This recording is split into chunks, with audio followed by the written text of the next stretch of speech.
বায়াত গ্রহণ করা হয় কেন, এই আয়াতের আমি ব্যাখ্যার দিকে পড়ে যাচ্ছি। কেন এই আয়াত নাজিল হলো এটি আমি বলবো। আমাকে আপনি আবার আহলে হাদিস ওয়াহাবি মনে করিয়েন না। আল্লাহর ইচ্ছে, যাকে ইচ্ছে তাকে জান্নাতে দিবেন, যাকে ইচ্ছে তাকে জাহান্নামে দেবেন। বিসমিল্লাহি আলহামদুলিল্লাহ ওয়াসসালাতু ওয়াসসালামু আলা রাসূলিল্লাহ, আম্মা বা'দ। আসসালামু আলাইকুম ওয়া রাহমাতুল্লাহ। বাংলাদেশে এক বিষয় নিয়ে খুব কথা, আলোচনা, সমালোচনা হয়, পীর ধরা যাবে কিনা। কিছু সংখ্যক ব্যক্তি আছেন বাংলাদেশে যারা বলেন পীর ধরা যাবে না, কিছু সংখ্যক ব্যক্তি আছেন যারা বলেন পীর ধরা অপরিহার্য, ফরজ। তো মনে রাখবেন, দুটি বর্জনীয়। যারা বলেন ছেড়ে দিতে হবে তারাও ভুল করছেন, যারা বলেন পীর ধরা ফরজ এবং অপরিহার্য তারাও ভুল করছেন। যারা পীর ধরা যাবে না এই কথা বলেন, তো তাদের বিষয়ে আমি এখানে আলোচনা করব না, কেননা এই বিষয়ে অনেক দলিল ভিত্তিক আলোচনা আছে, ভিডিও লং হয়ে যাবে। আর যারা বলেন পীর ধরা ফরজ, আমি আজকে তাদের বিষয়ে আলোচনা করার জন্য এখানে উপস্থিত হয়েছি। তো যাই হোক, ভিডিওটি শুরু থেকে শেষ পর্যন্ত দেখবেন, এরপর কোনো মন্তব্য করবেন এবং ভিডিও বুঝার চেষ্টা করিয়েন যে আসলে বিষয় কি। যারা বলেন পীর ধরা অপরিহার্য, তারা একটি আয়াত কোট করে থাকেন, আর সেই আয়াত হচ্ছে সূরা ফাতহ আয়াত নাম্বার 10। এখানে আল্লাহ সুবহানাহু ওয়া তাআলা ইরশাদ করেন, ইন্নাল্লাযীনা ইউবাইয়ুনাকা ইন্নামা ইউবাইয়ুনাল্লাহ। হে রাসূল, ইয়া রাসূলুল্লাহ, যারা আপনার কাছে বায়াত গ্রহণ করেছে তারা মূলত আল্লাহর কাছেই বায়াত গ্রহণ করেছে। এখানে একটি খবর দিচ্ছেন। আল্লাহ সুবহানাহু ওয়া তাআলা বললেন বায়াতের কথা। এখন এটাকে দলিল বানিয়ে নিয়েছে অনেকে যে বায়াত গ্রহণ করা ফরজ। মনে রাখবেন, বায়াত গ্রহণ করা ফরজ নয়, বরং মুস্তাহাব, করলে ভালো, না করলে কোনো সমস্যা নেই। বায়াত গ্রহণ করা হয় কেন, এই আয়াতের আমি ব্যাখ্যার দিকে পড়ে যাচ্ছি। কেন এই আয়াত নাজিল হলো এটি আমি বলবো। তো বায়াত গ্রহণ করলে আমাদের উপকার কি?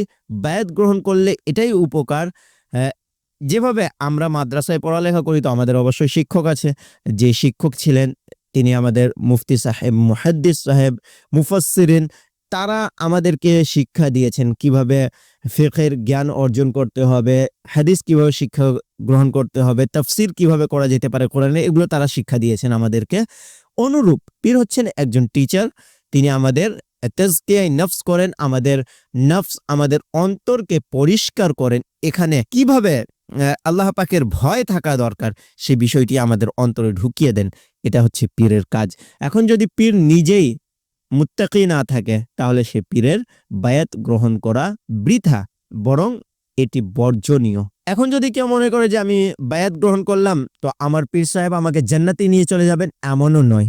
পীর সাহেব একেবারে জান্নাতে, আপনি নামাজও পড়ছেন না, রোজাও রাখছেন না, সুদের কারবার করছেন, মিথ্যা বলছেন, চুরি করছেন, জিনা করছেন, নাউযুবিল্লাহ, যত সমস্ত হারাম কাজ সেগুলো করে যাচ্ছেন না, যেগুলো ফরজ সব ত্যাগ করে দিয়েছেন। চিন্তা করবেন পীর সাহেব আমাকে বাঁচিয়ে নিয়ে যাবে? মনে রাখবেন না, কখনো না। সেই পীর সাহেব আপনাকে কখনো বাঁচাতে পারবে না যদি আপনার আমল ঠিক না থাকে। আল্লাহ যদি আপনাকে জাহান্নামে দিতে চায়, তাহলে পীর সাহেব কখনো বাঁচিয়ে নিতে পারবে না। হ্যাঁ, আমল ঠিক আছে, সব ঠিক আছে, কোনো এক জায়গায় কিছু ত্রুটি থেকে গেল, সেই ত্রুটি আপনার পীর সাহেব যদি জান্নাতি থাকে, তাহলে সেই পীর সাহেব আল্লাহর কাছে আপনার ব্যাপারে সুপারিশ করবেন, এবং সেই সুপারিশ যদি আল্লাহ কবুল করেন, তাহলে আপনি হয়তো জান্নাতে যেতে পারেন। যদি সুপারিশ কবুল করা না হয়, তাহলে তো আর করার কিছু নেই। এখানে আল্লাহর ইচ্ছে, যাকে ইচ্ছে তাকে জান্নাতে দিবেন, যাকে ইচ্ছে তাকে জাহান্নামে দেবেন। পীর ধরার উদ্দেশ্য হচ্ছে আল্লাহকে পেয়ে যাওয়া, আল্লাহর রাসূলের শরীয়তের উপর আমল করা। এখন যদি মনে করেন যে শরীয়তের বাহিরে তরিকত, তাহলে এটা তরিকত না, এটা ইসলামই না। ইসলামের বাহিরে তরিকত কিভাবে হতে পারে? তো এই ছিল বিষয়। এখন আমি যে আয়াত বললাম, এই আয়াত কিভাবে নাজিল হলো। নবী আকরাম সাল্লাল্লাহু আলাইহি ওয়াসাল্লাম হুদাইবিয়া সন্ধি নামে এটি খুব পরিচিত একটি ঘটনা, যা আমাদের ইসলাম শিক্ষা বইয়েও পড়ানো হয়।